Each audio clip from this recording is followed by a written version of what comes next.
इंदौर में भिखारी की सूचना दो और 1,000 रुपए का इनाम पाओ। जी हाँ, कलेक्टर आशीष सिंह ने भिक्षावृत्ति के खिलाफ प्रतिबंधात्मक आदेश जारी कर दिया है, जिसके तहत भीख मांगने या फिर देने पर कानूनी कार्रवाई होगी। देखिए खास रिपोर्ट। इंदौर को भिक्षावृत्ति से मुक्त करने की कोशिशों में जुटे प्रशासन ने अब भीख देने और भिखारियों से कोई सामान खरीदने पर कानूनी रोक लगा दी है और इस प्रतिबंध के उल्लंघन पर कार्रवाई का प्रावधान किया गया। अधिकारियों ने शुक्रवार को ये जानकारी साझा की। जिलाधिकारी आशीष सिंह ने भारतीय नागरिक सुरक्षा संहिता 2023 की धारा 163 के तहत जारी आदेश में कहा कि किसी भी प्रकार की भिक्षावृत्ति को पूर्ण रूप से प्रतिबंधित किया जाता है। भिक्षुओं को भिक्षा स्वरूप कुछ भी देना या उनसे किसी भी प्रकार का सामान खरीदना प्रतिबंधित किया जाता है।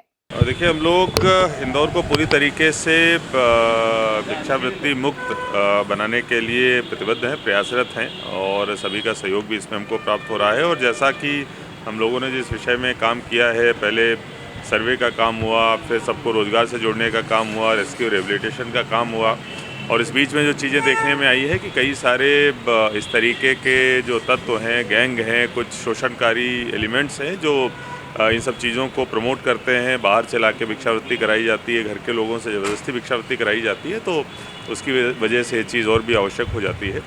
अभी आज की तारीख में अगर हम लोग बात करें तो लगभग हम लोग इंदौर को भिक्षुक मुक्त बना चुके हैं। सभी जगहों पे सर्वे करके रेस्क्यू रिहेबिलिटेशन का काम हमारे द्वारा कराया जा रहा है और बहुत अच्छे तरीके से उनका रिहेबिलिटेशन करा रहे हैं।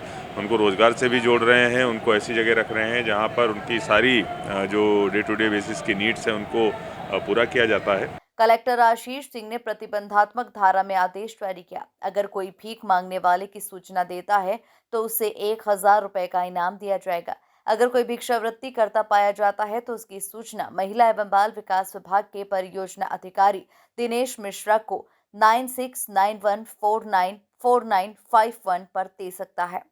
सूचना सही पाई जाती है तो संबंधित व्यक्ति को 1,000 रुपए की प्रोत्साहन राशि दी जाएगी। उससे आगे और बढ़ते हुए हम लोगों ने जो प्रतिबंधात्मक आदेश निकाला है उसमें जो भिक्षा देना वो भी किसी न किसी तरीके से भिक्षावृत्ति को प्रोत्साहन देना ही है और एक्ट में ये चीज़ पूरी तरीके से प्रतिबंधित है और उसी के आधार पर हमने उसको प्रतिबंधित भी किया है। अगर इस प्रकार की कोई चीज़ पाई जाती है तो हम लोग प्रकरण भी दर्ज कराएंगे। इसके साथ साथ हम लोगों ने एक नंबर भी जारी किया है जिससे कि चूँकि जनरली ये होता है कि जब तक ये अभियान चलते हैं तब तक सारी चीज़ें ठीक चलती हैं, लेकिन जैसे ही विभाग की तरफ से अभियान ख़त्म होता है वापस वो समस्याएं शुरू हो जाती हैं। तो लगातार इस पर हमारी नज़र बनी रहे, लगातार हमको फीडबैक आता रहे, जनता की तरफ से हमको ये सूचना प्राप्त होती रहे। इसके लिए एक मैंने नंबर भी जारी करवाया है जिस पर अगर हमको सूचना प्राप्त होगी तो हम लोग 1,000 रुपये की सम्मान राशि भी अगर शिकायत सही प्राप्त हुई तो उस व्यक्ति को देंगे। इसका उद्देश्य ये है कि हम तक इन्फॉर्मेशन पहुँचती रहे और इंदौर हमेशा के लिए भिक्षावृत्ति से मुक्त शहर बना रहे।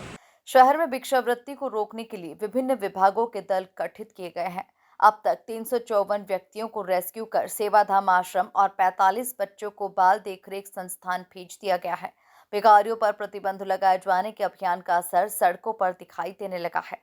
मंदिरों के बाहर भिखारियों की कतार कम होने लगी है। हालांकि कई स्थानों पर भिखारी अब भी दिखाई दे जाते हैं। Bureau report, MP news, Indore.